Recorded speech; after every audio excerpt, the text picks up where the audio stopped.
आप उस हाईजैक विमान में थे, आपको क्या लगता है सरकार से कहाँ कहाँ गलती हुई और क्या होना चाहिए था? जो मुझे समझ में आ रहा है, पूरी गवर्नमेंट क्रिसमस मनाने में बिजी थी। जैसे होता ना क्रिसमस नाइट और क्रिसमस के पहले नाइट की पार्टी, क्योंकि जो अमृतसर का जो बाद में भी फीडबैक आया है कि जो हायर अथॉरिटी थे दे वर नॉट ट्रेसेबल, तो जो माहौल था वो पार्टी का माहौल चल रहा था, वीकेंड माहौल जो उस तरह का था। And I think nobody was ready to take any decision. आपको लगता है सरकार ने इतनी बड़ी घटना में क्रिसमस का जश्न मनाना छोड़कर इसकी चिंता नहीं की कि 250 लोग हमारे देश के हिंदुस्तानी एक जहाज में हाईजैक में है? इस तारीख की बात में तो बिल्कुल वो सही है, क्रिसमस पार्टी में ज्यादा बिजी थे सब लोग। नमस्कार, मैं डॉक्टर राकेश पाठक। IC-814 इंडियन एयरलाइंस के जहाज के हाईजैक का मामला इन दिनों देश में एक बार फिर सुर्खियों में है। OTT सीरीज IC-814 में जो कुछ दिखाया गया उसको लेकर कुछ सवाल भी खड़े हुए हैं। उस वक्त उस हाईजैक विमान में जो लोग थे उनमें एक दंपत्ति हमारे साथ हैं, भोपाल के संजय दुबे जी और श्रीमती भावना दुबे जी। उनसे उनका तजुर्बा जानेंगे कि जिन 8 दिनों तक वे विमान के अंदर थे तब उन्होंने क्या महसूस किया, और इस वक्त जो सीरीज में दिखाया गया है उसे लेकर उनके कुछ सवाल हैं। क्या वे सहमत हैं जो उस सीरीज में दिखाया गया है वैसा ही सब कुछ हुआ था? तो बात शुरू करते हैं संजय दुबे जी से।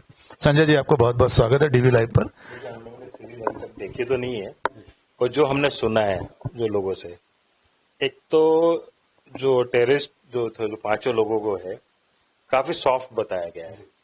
वो वैसे नहीं थे, वो टोटली हार्डकोर टेररिस्ट थे और काफी ट्रेंड लोग थे, वो ट्रेंड लोग थे। दूसरा एक डिस्प्यूट और चल रहा है कि उनके नाम हिंदू नाम क्यों थे। नाम को लेकर ही ज्यादा नाम को लेकर ज्यादा चल रहा है, वो नाम तो उनके वही थे जो उसमें OTT में दिखाया गया है। आप लोगों को आखिर तक नहीं मालूम पड़े तो नहीं, हम लोगों को सबसे पहले जब नाम पता चला, जब CBI इंक्वायरी चल रही थी, जब CBI वाले हम लोगों के पास आए थे, तो उन्होंने फोटोग्राफ्स दिखाई थी, तब उनके असली नाम और मीडिया में जो नाम आए तब मालूम पड़ा। फ्लाइट में नहीं मालूम पड़ा था। अच्छा, क्योंकि उनका तो एक तो चेहरा पूरा कवर था, तो आइडेंटिटी तो उनके वही नाम से चल रही थी, वो थी। अच्छा, हम शुरू से अगर बात करें तो जिस वक्त आपको पहली बार फ्लाइट में मालूम पड़ा कि आपका जहाज हाईजैक हो गया है, एकदम पहली बार उस वक्त आपको कैसा लगा? देखिए, पहले तो समझ में नहीं आ रहा था, क्योंकि वो खाना उसी से सर्व हुआ था और लोग खाना खा रहे थे, वो 4-5 लड़के ऐसे दौड़ रहे थे उधर, बड़े पैनिक थे उन लोग, उस समय बड़े पैनिक हो रहे थे। तो पहले हम लोगों को ऐसा लगा कि हो सकता है कोई शूटिंग चल रही होगी, ये कुछ और होगा, इस तरह का लगा नहीं। मॉक ड्रिल लगा था, इस तरह का लग रहा था। पर जब उन्होंने मारना स्टार्ट किया, स्पेशली जैसे मेरे को भी पीछे ले गए थे वो खींच कर, क्योंकि मैं थोड़ा सा रिएक्ट कर गया था स्टार्टिंग में, तब समझ में आया। फिर पायलट ने भी डिक्लेयर किया। आपके साथ कोई मारपीट की घटना नहीं हुई? स्टार्टिंग में थोड़ी हुई थी, स्टार्टिंग में थोड़ी हुई थी। और उसके बाद तो उन्हें सबके आंख में पट्टी बांध दी थी, और पट्टी के लिए भी सीट के पीछे जो कवर रहता था वो बांध दिया गया था, और कुछ लोगों के हाथ पीछे बांध दिए गए थे। और काफी पैनिक थे, तो उन लोग जैसे लेडीज और बच्चों को आगे एग्जीक्यूटिव क्लास में कर दिया था, हम लोगों को पीछे कर दिया था, थोड़ा सीटिंग अरेंजमेंट सबका चेंज कर दिया था। वो इस तरह से कुछ अरेंजमेंट किया था कि लोग ज्यादा रिएक्ट ना करें। जब पहली बार अमृतसर में जहाज आ गया उस वक्त आपको क्या लगा कि अब एक बार दुबई से यहाँ तक आ गए, आपको मालूम पड़ गया था? देखिए, कहाँ लैंड किया है तो हम लोगों को नहीं मालूम था, क्योंकि विंडो बंद थी, पूरी विंडो सीट बंद थी। आपको ये नहीं मालूम था कि अमृतसर हाँ, पर वो उस समय पैनिक बहुत थे, बहुत ज्यादा घबराए हुए थे, उनको समझ में नहीं आ रहा था। और जहां तक मुझे इतना आइडिया कि 4-5 को मैं देखा हुआ था, अमृतसर तक उनके पास ज्यादा हथियार नहीं थे। तो आपको लग रहा है बीच में कहीं से हथियार आए? हाँ, हथियार बीच में उसके बाद आए। लैंड तो किया नहीं है? लैंड लाहौर में किया है, और फिर नहीं, वो तो अमृतसर के बाद किया है। अमृतसर तक नहीं थे उनके, अमृतसर तक हथियार अमृतसर नहीं थे उनके पास। उसके बाद कौन से हथियार देखे आपने उनके पास? सभी के पास रिवॉल्वर थी, हैंड ग्रेनेड था। तो अमृतसर तक उन्होंने कोई हथियार यात्रियों नहीं दिखाया था? एक चीफ था, वो हैंड ग्रेनेड लेकर घूम रहे थे। एक के पास रिवॉल्वर थी, बाकी 1-2 के पास चाकू था, और एक रुमाल ऐसे पकड़े रहते थे जैसे कुछ है हाथ पे, वो पर 100% वहां तक हथियार नहीं थे उनके पास में। तो संजय दुबे जी, शुरुआती जो तजुर्बा है वो बता रहे हैं, लेकिन उससे भी महत्वपूर्ण तजुर्बा है उनकी धर्म पत्नी भावना जी का। भावना जी से सुनते हैं कि अपहरण के बाद यानी हाईजैक होने के बाद उन्हें दुबई में उतार दिया गया था। उसके बाद उनका क्या हाल हुआ, वे अपने पति की चिंता में क्या सोच रही थी, उस वक्त उनके दिलो दिमाग में क्या चल रहा था? क्योंकि संजय जी जहाज में रह गए थे और भावना जी को और उनके 2 छोटे बच्चे उनके साथ थे, एक 6 महीने की बच्ची का बेटा और एक जी हाँ एक 3 महीने का बेटा और एक 6 साल का बेटा था। वो और भावना दुबे जी को दुबई में अपहरणकर्ताओं ने बाकी महिला और बच्चों के साथ उतार दिया था। आपको उस वक्त कैसा लगा कि अब आपको अपने पति से अलग कर दिया गया? देखिए, इन्फॉर्मेशन तो हमारे पास कुछ भी नहीं थी, और चूंकि जैसे बताया कि सीटिंग अरेंजमेंट चेंज कर दिया था, तो हम लोग आगे की सीट्स पे थे, बच्चे और लेडीज। और कहाँ पे लैंड कर रहे हैं, क्या हो रहे हैं, ये हमें कुछ नहीं मालूम था। कि वी डिडंट इवन नो कि हम दुबई आ गए हैं।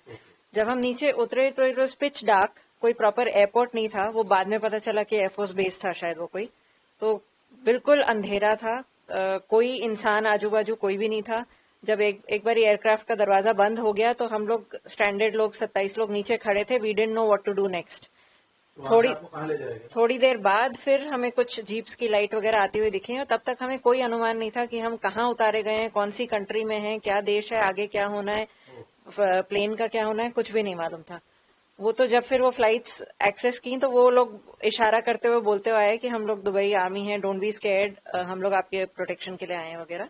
फिर हमें अंदर लेकर गए, जीप से ट्रांसफर किया उन्होंने एयरफोर्स बेस पे। वहां पे फिर इंटरोगेशंस और वो सब चली, डीब्रीफिंग वगैरह चले पैसेंजर्स वगैरह की और फिर मीनवाइल ये लोग तो ऊपर ही थे। हम लोगों ने ये मतलब हमें ये महसूस हो रहा था कि हम लोग उतर रहे हैं आगे, चूंकि हम आगे वाली सीट्स में, और पीछे पीछे ये लोग भी उतरेंगे इन लाइन बना के। बट जैसे ही हम लोग डीप्लेन हुए तो उन्होंने दरवाजा बंद कर दिया।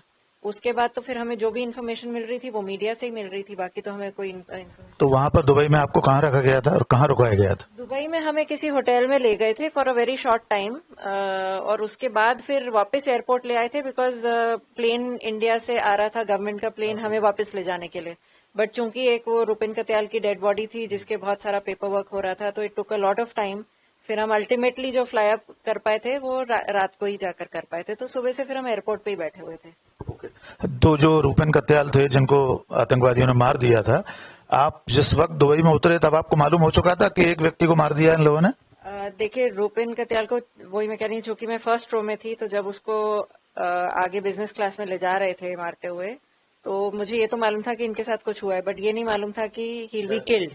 बट जब दुबई पे उतरे हैं और हम लोगों को उतार दिया है, तो they threw something on the ladder, sheet के ऊपर कुछ था। हाँ, शीट के उसके ऊपर कुछ था जो उन्होंने वहां डाला। वो फिर हमें बाद में पता चला कि वो बॉडी थी। तो क्या वजह रही? उन्होंने ज्यादा रिएक्ट किया था रुपिन कत्याल ने? कोई कारण नहीं मालूम आप लोगों को? और हम लोग आगे थे, उनको पीछे से उठा के लाए थे, तो क्यों लाए थे और क्या हुआ था ये तो हमें नहीं मालूम। बट आई थिंक रैंडमली वो कर रहे थे, टारगेट कर रहे थे। अच्छा संजय जी, जब आप लोग अमृतसर के बाद कराची, लाहौर और फिर कंधार पहुंच गए, कंधार पहुंचने के बाद आपको मालूम पड़ गया था कि आप कंधार में अंदर फ्लाइट में मालूम पड़ रहा था कि कहाँ है? करीबन 2-3 घंटे बाद जब वो विंडो शटर खोला गया, तब वो कंधार एयरपोर्ट लिखा दिखा हमें, क्योंकि वहां तो उन लोग बिल्कुल फ्रीली हो गए थे, कोई दिक्कत नहीं थी। दरवाजा तक भी खोल दिया था उनने, क्योंकि एयर कंडीशनिंग बंद हो चुकी थी। वो बाथरूम स्मेल मारने लगे, पानी खत्म हो चुका था, बाथरूम भी स्मेल मार रहे थे।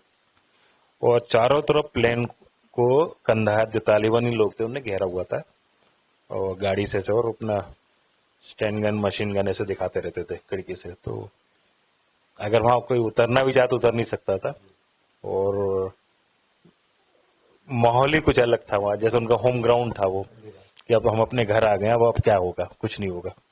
अच्छा ये बताइए, इस पूरे दरमियान आप अपनी पत्नी और बच्चों से बिछड़ चुके थे, आपको नहीं मालूम था कि दुबई में इंडिया पहुंच गए, आपको कुछ नहीं मालूम था, लेकिन सरकार से उनकी कोई बातचीत चल रही है या नहीं? जैसे आतंकवादियों ने, टेररिस्ट ने कहा कि आपकी सरकार ने नेगोशिएशन से मना कर दिया, ऐसा उन्होंने प्लेन में एक बार बताया, ऐसा सीरीज में दिखाया, किताब में भी है। उस वक्त आपको क्या लगा कि सरकार कॉकपिट से नेगोशिएशन चल रहे थे, और जब थोड़ा पॉजिटिव होता था तो बाहर आकर बताते थे कि चल रही है बात, हो क्या चल रही है नहीं बताते थे। पर 28-29 तारीख के आसपास उन्होंने बोल दिया था कि ये हमारे नेगोशिएशन फेल हो गए हैं और आपकी गवर्नमेंट कुछ नहीं कर रही है। और स्पेशली मैंने देखा था कि वाजपेयी जी की गवर्नमेंट के अगेंस्ट बहुत थे, अगेंस्ट काफी उल्टा सीधा गंदा बोलते थे वो। और अपने कंट्री तो नहीं बताते थे किस कंट्री के, बट अपने रिलीजन के बारे में बहुत पॉजिटिव बातें करते थे वो, ठीक है ना। रिलीजन के बारे में काफी कन्विंस करने की कोशिश करना इस तरह का करते थे। जब उनकी टॉक फेल हुई तो तब उनने बोला कि हम एक के बाद एक, फिर उन्हें थोड़ा आगे पीछे लोगों को किया, फिर पीछे हम लोग थे, तो हर एक घंटे में एक आदमी को मारेंगे, ऐसा कहा उनने। तो उस समय सबसे ज्यादा फियर था, क्योंकि अब तो चीजें खत्म हो गई है और वो उस तरह से उनके हथियार तो पूरे आ गए थे कंधार में। तो उस समय लग रहा था कि अब चांसेस खत्म है। उस वक्त आपको लगा अब जिंदगी खतरे में है? बोले आप कुछ मैसेज देना चाहते हो तो आप लिख लो।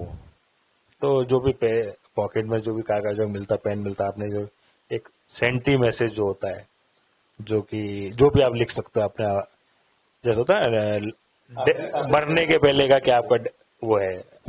आपको याद है आपने क्या लिखा था? वो नॉट टू बी डिस्क्लोज, मैंने बताया भी नहीं, वो जो भी था इमोशनली जो भी लिखा होगा मैंने लिखा था। तो अपनी वाइफ और बच्चों के नाम आपने लिखा? हाँ लिखा था। अब वो तो चलो अच्छा है, बाय गॉड ग्रेस वो नहीं हुआ, क्योंकि देखिए फैमिली बिल्कुल छोटी, बच्चे बहुत छोटे थे, तो जो भी आप लिखते उसमें लिखते जो भी बनता है आपको जो दिल से निकला था वो चीज होता है। अच्छा, जिस वक्त उन लोगों ने कहा कि आपकी सरकार ने नेगोशिएशन से मना कर दिया है, तब आप सारे लोग जितने यात्री थे, आपको क्या लग रहा था कि सरकार हमारी चिंता नहीं कर रही? बाहर दिल्ली में या देश में क्या हो रहा है? आप तो बिल्कुल ब्लाइंड थे, आपको कुछ पता नहीं था, पर उस वक्त क्या लगा? क्या आपको लगा कि सरकार हमें बचाने के लिए किसी सीमा तक जाए? कॉन्फिडेंस तो था कि सरकार करेगी, हो सकता है इन्हीं की कोई डिमांड जो होगी वो नहीं मान रहे होंगे, पर लग तो रहा था कि होगा कुछ ना कुछ। ये आप लोगों को कभी नहीं मालूम पड़ा कि ये आतंकवादियों को रिहा कराने की मांग कर रहे हैं, इतने बड़े बड़े जो मसूद अजहर और इन लोगों को? ये आपको अंदर नहीं मालूम पड़ा कभी किसी को?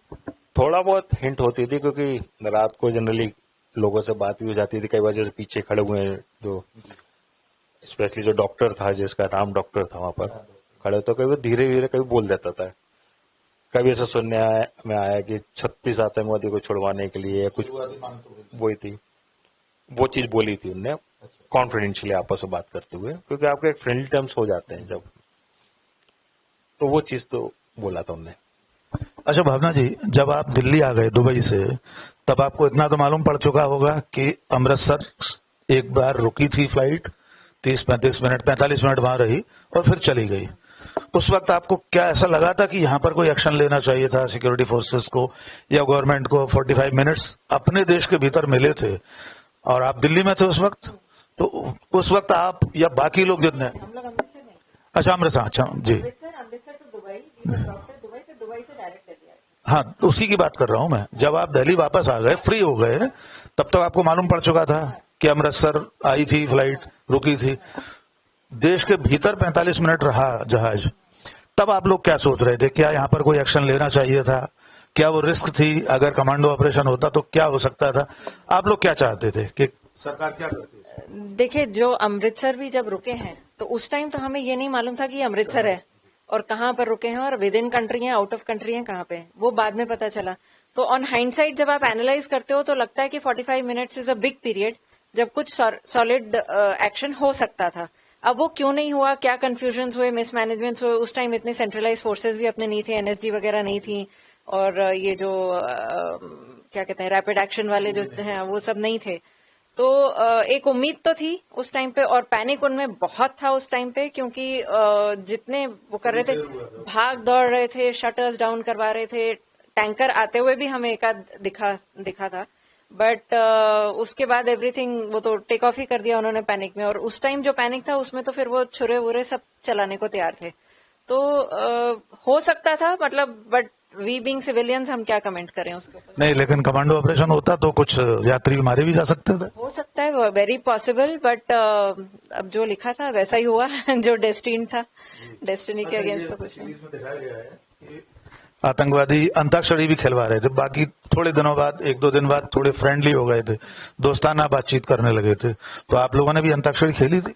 मैं तो उधर थी नहीं, बिकॉज मैं दुबई पे ड्रॉप होकर वापस आ गई थी। ये थे, इन्होंने बताया था कि ऐसा कुछ हुआ था, बट ये क्या होता है, मैं वही कह रही, जैसे 8 डेज का पीरियड था, तो नेचुरली 8 डेज एकदम सीरियस माहौल तो नहीं रहेगा, कभी ना कभी तो सब इंसान है, थोड़ा तो लाइटर नोट खुद को तसल्ली देने के लिए या खुद का डिप्रेशन कम करने के लिए कोई तो कुछ वो करेगा। तो और चूंकि जैसे कांधार में उनका होम ग्राउंड था, उनको मालूम है बाहर रॉकेट लॉन्चर्स और स्टेन गन्स लिए खड़े हुए हैं, कोई हिम्मत ही नहीं करेगा कोई ऊटपटांग हरकत करने की, तो दे वर नॉट बॉदर्ड। तो बीच में जब नेगोशिएशन वाले दिन थे तब उन्होंने थोड़ा सा लाइटर मूड बीच में कर दिया था कि जब नीचे तो उतर नहीं सकते हो तुम लोग, अंदर जो भी करना है कर लो। तो उस टाइम पे कुछ ऐसे वो है, बट उनका इतना जल्दी पलटते थे कि अगर 1 मिनट कोई गाना गा रहा है और दूसरे मिनट के पीछे से ऑर्डर आ गया कि शूट कर दो तो वो शूट कर देते। ऐसा नहीं है कि कोई दोस्ताना बन गया या कुछ कोई सिंपैथी हो गई किसी के लिए, कुछ नहीं। क्योंकि हम भी जब लेडीज और बच्चे आगे की सीट्स में बैठे थे तो छोटे छोटे बच्चे थे, उनके पास फीड नहीं थी, पानी नहीं था, डायपर्स नहीं थे, मेडिसिन नहीं थी, कुछ नहीं था। And all the mothers were requesting कि हमें सिर्फ बेबी बैग्स हमारे वहां से उठा लेने दो लगेज के बीच में से, सिर्फ बच्चों के लिए। तो दे डिडंट। तो उनका ये नहीं था कि कोई सिंपैथेटिक वाला व्यवहार उनका था, बस ये था कि वो लाइटर मोमेंट्स जब बन गए तो बन गए। अच्छा सर जी, मूवमेंट में देखा जाए तीसरे चौथे दिन के बाद बना था थोड़ा बहुत। आपने खेला था अंताक्षरी? नहीं, हम तो बैठे हुए थे पीछे, पर कुछ अब उसी में जब खेल रहे थे, गाना गा रहे थे जो दो चार लोग, जब उन्हें सीधे एक बच्चा बंद नहीं हुआ तो उसको भी उन्होंने थप्पड़ मार दिया था। मैं ऐसा नहीं है कि उन लोगों ने, जो आपसे बहुत फ्रेंडली है तो फ्रेंडली रहे, उस समय भी लोगों की पिटाई लगी है। अच्छा संजय जी, आज तक इस बात पर काफी बहस होती है, सवाल पूछे जाते हैं कि उस समय की जो इंटेलिजेंस फेलियर थी या सरकार ने अमृतसर में कोई एक्शन नहीं लिया, बाद में आतंकवादियों को छोड़ दिया गया, इसको लेकर भी लोग सवाल उठाते हैं। यद्यपि हम सब लोगों ने वो दौर देखा है कि पूरा देश इस मांग पर अड़ा हुआ था कि चाहे कुछ भी हो लोगों को वापस लाना जरूरी है। आपको क्या लगता है सरकार की जो उस समय भूमिका थी, नॉन पॉलिटिकल क्वेश्चन है लेकिन एक सिविलियन के नाते, और आप तो उसके पीड़ित पक्ष हैं, आप उस हाईजैक विमान में थे, आपको क्या लगता है सरकार से कहां कहां गलती हुई और क्या होना चाहिए था इससे बेहतर? जो मुझे समझ में आ रहा है, पूरी गवर्नमेंट क्रिसमस मनाने में बिजी थी।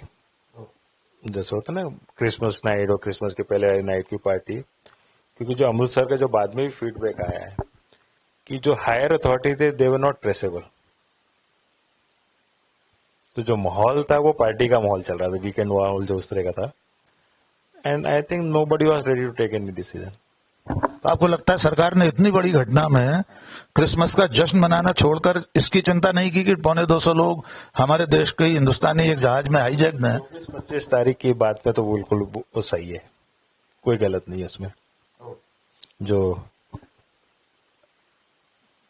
क्रिसमस पार्टी में ज्यादा बिजी थे उससे हम लोग। तो सरकार के स्तर पर प्रधानमंत्री अटल बिहारी वाजपेयी जी थे, विदेश मंत्री, ये सब लोग, इन्हें क्या इतने दिन नहीं लगाने चाहिए था, जल्दी नेगोशिएशन शुरू करना? देखिए, अफगानिस्तान जब ले गए तो अफगानिस्तान से तो वैसे भी किसी के डिप्लोमेट रिलेशन नहीं थे, उस समय तालिबान से कोई रिश्ता नहीं, रिलेशन नहीं थे। तो गवर्नमेंट को अगर 1 दिन 2 दिन लग गया तो वो लगना था, उसके बाद भी पहुंचे तो सही, नेगोशिएट किया, जो भी चैनल उन्होंने यूज की होगी। क्योंकि आज की डेट में भी तालिबान में अमृतसर अपना अफगानिस्तान में कुछ हो जाए तो इमीडिएट तो कोई गवर्नमेंट नहीं पहुंच पाएगी। तो वो कंट्री बिल्कुल अलग है, और जहां तक मैं गवर्नमेंट को ब्लेम नहीं करूंगा उस चीज को, इमीडिएट जैसा नहीं होगा, पर ठीक है 1 दिन 2 दिन बाद जो भी उन्होंने चालू किया, पूरी टीम पहुंची और टीम नेगोशिएट किया। टीम ने, जहां तक मुझे मालूम, पूरा खाने पीने का जो भी एक टाइम जो भी खाना मिलता था, ऑल्दो नॉनवेज फूड ज्यादा मिलता था, लोग नहीं खाते थे, या एक फ्रूट मिल जाता था खाने को। क्योंकि सबसे बड़ी प्रॉब्लम थी कि खाना आप खा भी लोगे तो टॉयलेट तो टोटली गॉन केस हो गए थे। वो सीरीज में दिखाया है पूरा, वो कैप्टन ने अपने हाथ से टॉयलेट साफ किया, वो ठीक है फिल्मीकरण है। कुछ भी नहीं किया, कुछ भी नहीं। एक बार रिक्वेस्ट कर रहा था साफ करने के लिए, बुलाया गया था, नीचे से आए थे 1-2 लोग, पता नहीं क्या हुआ, उनको क्या कुछ लगा कि कोई कमांडो एक्शन नहीं किया, उनको भगा दिया फिर उन्होंने। हाईजैक प्लेन के अंदर आए तो 2 लोग चला कंधार में। तो हाईजैकर्स जो थे तो वो, और जो पानी भी हम लोगों को जो नीचे बोतल पड़ी रहती थी, उसमें नीचे एक नल लगा हुआ था, उससे पानी भर कर देते थे। ऐसा भी नहीं कोई पानी कुछ आ रहा है। मैंने यहाँ तक कि जो नेक्स्ट डे खाना खाया, जो अपन छोड़ देते नीचे, वो उठा कर खाया लोगों ने। जैसे चावल छोड़ दिया, कुछ छोड़ दिया, कुछ चीज को खाया लोगों ने, क्योंकि खाना तो 2 दिन बाद सर्व होना स्टार्ट हुआ था। तो ये पूरे 7-8 दिन आपकी जिंदगी के ऐसे दिन रहे कि जिन्हें जब आप याद करते हैं तो क्या फील करते हैं? ना ही याद करें, और दूसरा लाइफ क्या होती वो मालूम पड़ गई, आपकी क्या वैल्यू वो मालूम पड़ गई। भावना जी, आप किस तरह याद करती हैं वो ट्रॉमा, जो कितने दिन लगे उससे निकलने में आपको? उससे तो खैर आज तक ना निकले हैं, इसीलिए हमने वेब सीरीज देखी भी नहीं है और ना देखने का मन है उसको दोबारा, because we don't want to go through that again. But it was very traumatic, more so because ये वहां थे जहाज पे और हम लोग नीचे थे और बच्चे दोनों छोटे, तो आगे जिंदगी बिल्कुल ऐसा लग रहा था कि ब्लैंक हो गई। मतलब आगे कैसे चलेगा, क्या होगा क्या नहीं होगा। और आजकल सब न्यूक्लियर फैमिलीज होती हैं, कोई ऐसा तो है नहीं कि सपोर्ट सिस्टम बहुत बड़ा होता है वगैरह। तो वो ट्रॉमा तो खैर अनफॉरगेटेबल है और वो रहेगा हमेशा। आप लोग सीरीज देखेंगे कि नहीं देखें? अभी तक तो कोई विचार नहीं है, अब आगे जाकर थोड़ा सा माइंडसेट कभी बना तो तोड़ तोड़ के देख लेंगे धीरे धीरे। एक बार फिर पूछ रहा हूँ, इस वक्त दो ही सवाल ज्यादा चल रहे हैं कि जो भोला और शंकर के नाम लिए गए, आप लोगों ने जितने दिन आप तो कम समय थे, संजय जी ज्यादा रहे, वो नाम उन्हीं नामों से बुलाते थे। वो ही उनके आपको उनके असली नाम उनके नहीं मालूम थे? असली नाम ऑन फ्लाइट तो नहीं पता चला था। जैसे कोई भी किसी ऑपरेशन के लिए जाएगा, वो तो ऑपरेशन के लिए आए हुए थे, तो उनके कोड नेम्स और अलियासेस थे, तो वो उसी से बुलाते थे। भोला, शंकर, डॉक्टर, बर्गर और चीफ, ये पांचों थे, और वो उन्होंने कोड नेम्स रखे हुए थे और उसी से एड्रेस करते थे एक दूसरे को। बाकी असली नाम हमें ऑन फ्लाइट नहीं पता चले थे। एक आखिरी सवाल, सरकार ने बहुत बड़े बड़े आतंकवादी छोड़ दिए, बाद में उन्होंने बहुत वारदातें की, आज तक कर रहे हैं। आपको लगता है कि देश के लिए आप लोगों की जिंदगी, सरकार के सामने क्या चुनौती थी, वो उनको छोड़ती तो आप लोग वापस आते, नहीं छोड़ती तो आपकी जिंदगी खतरे में थी? आज आपको क्या लगता है कि वाकई में सरकार ने आतंकवादियों को छोड़ के ठीक किया या गलत किया? देखिए, ये बड़ी कंपैरेटिव सी एक चीज हो जाती है। मैं स्पेसिफिकली नाम नहीं लूंगी, मगर एक पॉलिटिकल इवेंट तो हो चुका था जहां की एक चीफ मिनिस्टर के फैमिली के रिलेटिव को छोड़ा गया था, राइट? तो फिर वो हो जाता है कि इंसाफ तो सबके लिए सेम है। अगर वहां किया तो यहाँ करना भी नाजायज नहीं है, और अगर यहाँ नाजायज था तो वो भी नाजायज था। अब ये तो बीती बात हो गई, उसके ऊपर वो क्या करें हम। बस हमारी तो खुशकिस्मती है कि वी आर टुगेदर अगेन। बाकी टेररिस्ट पहले भी रहे हैं, आगे भी रहेंगे, वो तो डील करना ही पड़ेगा। It's a constant problem. Sanjay ji, आपको क्या लगता है, आखिरी सवाल, क्या सचमुच में आतंकवादियों को छोड़ना सही फैसला था या और कोई तरीका हो सकता था? अगर ये पहले से ये होता कि नहीं छोड़ते आते, अब पहले तो एक या दो के पीछे 4-4, 5-5 छोड़ दिए, तो अगर 180 लोगों 170 लोगों के लिए 3 छोड़ा है, और जहां तक मुझे मालूम है जो 3 का जो अपने यहाँ पर कोर्ट ने सजा भी दी थी, जो अजहर में जो मैन था उनका, तो उसको तो 6 महीने साल भर वीसा उसका जाता था और वैसे छूट जाता। वो किसी के भी ऊपर, जो अभी तक हमको समझ में आता है, किसी के ऊपर कोई ज्यादा सीरियस, और अपने यहाँ वैसे भी जुडिशरी सिस्टम इतना अच्छा है कि आदमी का कब का जाकर डिसीजन मिलेगा, कब जाकर क्या होगा, कुछ मालूम नहीं है। तो जो दोनों तीनों अंदर थे जिनको छोड़ा है, तो मैं एक का तो मुझे ऐसा मालूम है कि उसका जो वीसा था वो वीसा पीरियड से ज्यादा रुक गया, तो उसकी जो भी मैक्सिमम सजा वो कर चुका था, ठीक है ना। और किसी के ऊपर भी कोई ऐसा कोई सीरियस केस नहीं थे। आज बोलते हैं अपन ऐसा उन्होंने अटैक किया, पार्लियामेंट अटैक किया, ये किया। अब मैं आपको एक चीज बताऊं, जैसे अजहर के लिए तो वो बोलते थे जो हाईजैकर कि वो हमारा गांधी है, ये बोलते थे फ्लाइट में। ये बात पहली बार सामने आ रही है? वो तो बोलते थे, मेरे से तो बोला है उनने। अच्छा, वो भीड़ इकट्ठी कर सकता है।